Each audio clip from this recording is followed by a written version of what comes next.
I continuem parlant-los de temes relacionats amb el motor. Si ahir es van presentar el traçat del circuit urbà de Fórmula 1 de València, avui anem a mostrar-los una alternativa que segurament agradarà als més llépols. Un pastisser d'Albal està construint una rèplica exacta del circuit i ha emprat 1,5 tones de xocolata.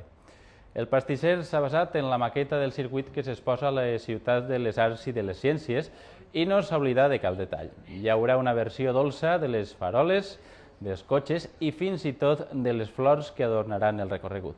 Els espectadors seran 1.000 ous de xocolata. A banda d'aquest material, del xocolata, el pastisser ha utilitzat 250 quilos de sucre, 400 dotzenes d'ous i 150 quilos d'ametla.